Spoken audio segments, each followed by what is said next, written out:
Strategize and conquer. Seize the day. All you need is one daily win, whether that's spiritually, mentally, physically. Oftentimes we set far out goals that we are trying to reach when we could really start in the now. Did you wake up this morning? You already winning. We should be conquering every single day, because if we can start to have continuous days where we're winning and we're acknowledging that we're winning, we begin to gain more willpower and confidence, because it's a lot of stuff going on in the world that'll distract you from remembering that you even won. Right? You hit the gym even though you didn't feel like going to the gym. That's a win. You journaled even though you wasn't consistent. You journaled today. That's a win. And that's one thing I've been really focusing on, like pinpointing my wins, the small daily wins. Okay, did I work out? Did I journal today? Was I able to meditate and pray today? If I was, then I won. Like the days that I didn't, I'm not even counting that as a loss, because I could have won in a different area. Okay, I made some content. That's a win. Okay, I invested, or I did some research. That's a win.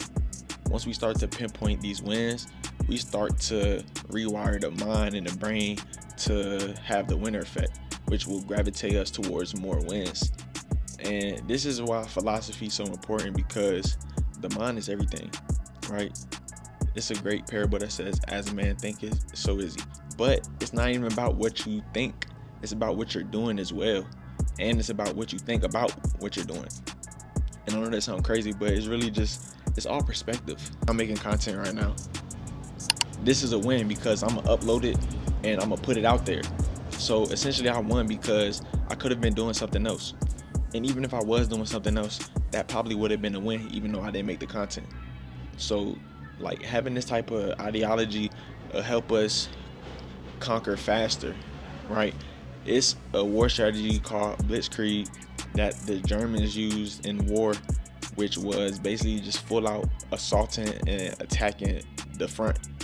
And it was doing this so quickly that the enemy didn't realize that they was attacking from all flanks, right? So when we can attack in all different types of areas, then we begin to gain more ground quickly, because it's catching the drowsiness off guard. I don't want to say the world off guard in a sense, but it really is. It's catching the world off guard, because you attacking from so many angles. You're conquering and you're winning from so many different types of battlefields that the war eventually becomes yours. I love comparing life to war, because life is war.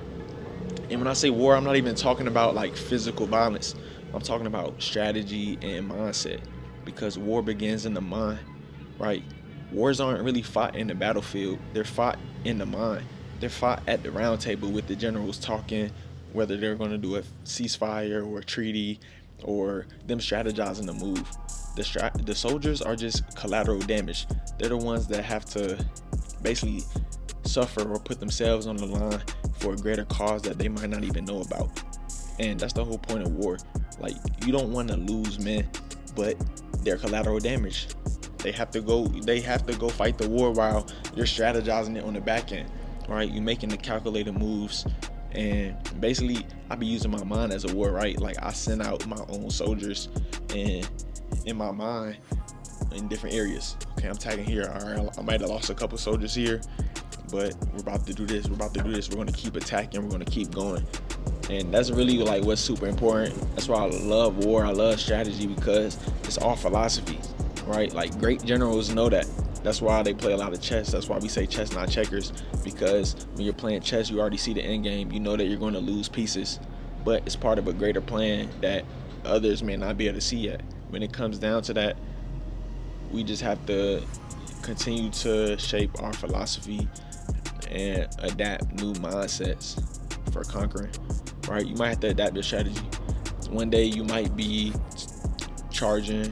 One day you might be attacking capital. One day you might be attacking culture. One day you might be attacking community. It's going to be different fronts that you're fighting this battle on. So you have to put your mind in a position to be able to allocate the energy and the resources to do so.